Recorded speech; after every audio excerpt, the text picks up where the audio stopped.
Welcome back to my channel, Charot. Welcome back to Team Amet's Kitchen. Okay, so today, magluluto tayo ng pad thai. This is actually for a friend. And I hope even though medyo na-hurt ako sa kanya last week, magustuhan niya to. Okay, so pad thai ingredients. Number 1, ito, rice stick noodles. Sabi dito, ibabad siya for few minutes until 30 minutes. So, depending on the thickness of the noodles. So, ito kanina pa siya binabad. So, ready na yan. Okay. Next is bean sprouts. Ayan. So, meron akong kodigo dito, no? Ang bean sprouts natin, bahala kayo kung ilan ang gusto nyo. Okay.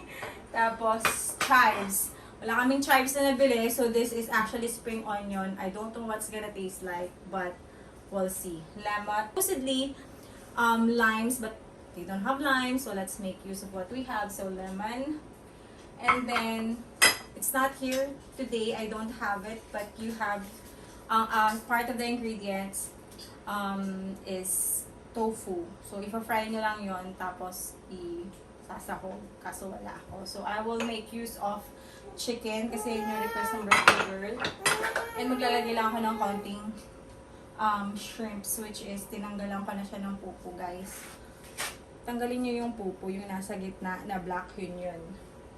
Okay, then shallots or onions. Tapos, eto, preserved radish. So, in order ko to sa Lazada, I'm just gonna put the link below. If you're gonna cook this, you have to order this in advance because I think ito dumating to in a month. So, nakailang luto na ng pad thai nang wala to. Pero, okay pa rin. Okay pa rin naman. Okay, sauce. Hinalo ko na siya. So, ito na siya, guys. Yeah. So, ang laman nito ay, sabi sa aking kodigo, 3 tablespoons of fish sauce, 3 tablespoons of palm sugar, which is in order ko rin sa Lazada. 1 teaspoon of sriracha, so, or depending kung gaano ka ang gusto nyo. And tamarind paste, 1 teaspoon. I'm just gonna put everything below, baka namali ako. And also all the ingredients ko, ilang ounce, ganyan. And then 1/4 cup of water. Kasi mix nyo lang together. Okay? And of course, oil. Let's start cooking. So, medium heat. Siguro mga 6, ganyan, pag naka-induction kayo. Tapos oil. Ayan. Tapos ang una nating isosote ay pag medyo magmainit na, ilagay natin yung chicken. So, dapat actually, guys, what do you call this? Yung chicken natin, dapat breast, but I don't have. So, ito ay actually quarter. Cut. Gusto niyo ba yan? So, ayan. Ayan. So, medyo brown na yung ating chicken. Ilalagay na natin yung shrimps. Kasi napakadali lang lutuin ito ng shrimps. Like, pag nag-orange siya, both sides, luto na siya. So, ayan. Orange na siya, guys. Binabaliktad ko na lang. Yeah.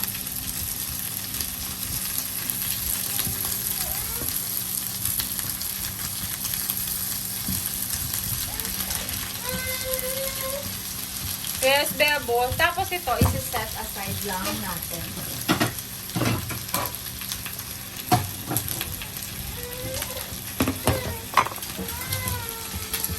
So, isi-set aside natin siyang ganyan.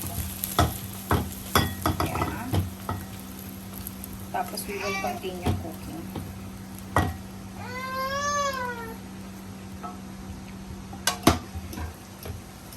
Set aside natin siya dyan.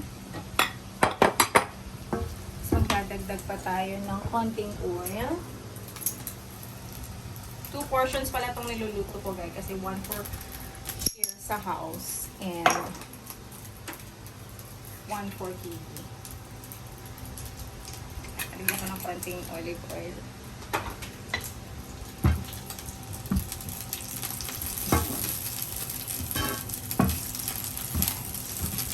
natin yung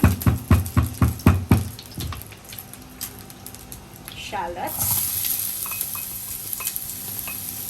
Actually, dapat ano this part, yung tofu muna. Kasi wala tayong tofu ngayon kasi hindi tayo nakabili. Actually, forgot mo.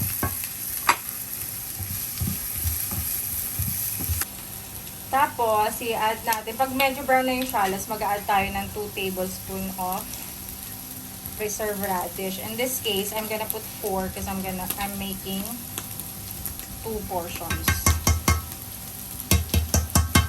Ayan.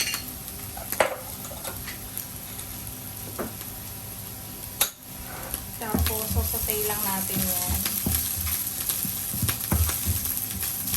Hinaan natin yung apoy because susunod na siya.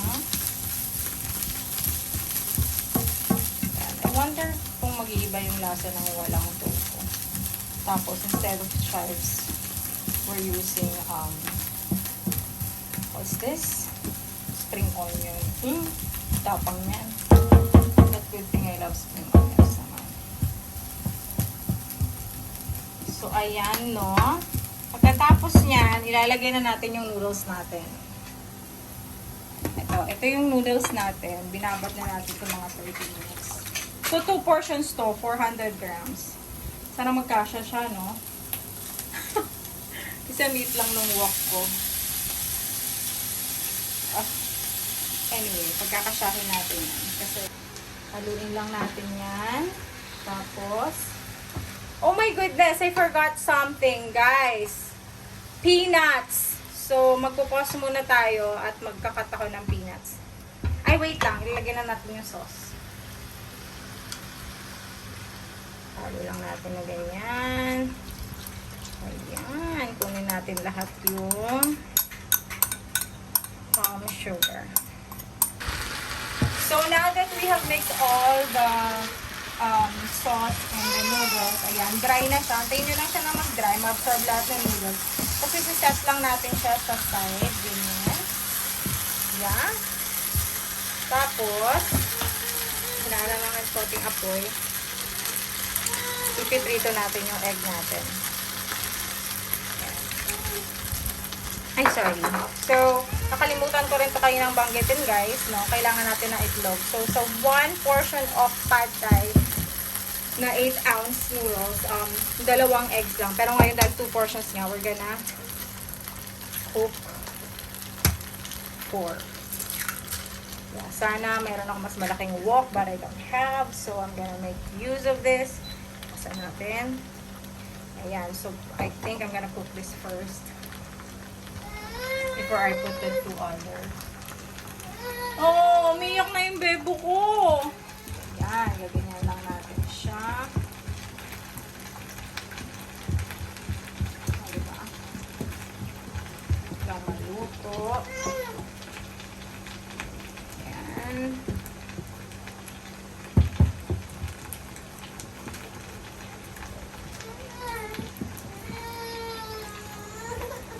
Meron po tayong baby crying on the... Bebo! Hi! Ayan. Tapos tabi na lang natin siyang ganyan. Haluin na lang natin mamaya, guys. Dadagdag natin ulit yung 2 itlog pa. Okay.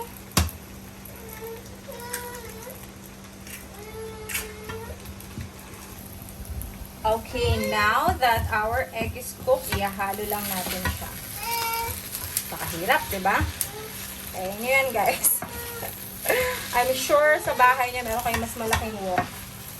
Okay, naan na natin yung apoy kasi medyo nasusunog na siya. Lord, yung noodles natin. Yan, make sure lang na madi-distribute natin yung ating egg. Yan. For sure, overcooked tong ating noodles, but kebero. Masarap pa rin yan. Ayan, nakikita ko ginaganto-ganto lang yun. Dadaanin na lang natin to sa plating mamaya, guys. Tapos ngayon, ilalagay na natin ang ating bean sprouts. Ayan, magtira tayo for... sige, lagyan na natin lahat. I still have, but for garnish later. And then, yung ating chives. And then, yung ating roasted peanuts. Salamat, Maymay, for chopping. Yan, magtatabi tayo for plating.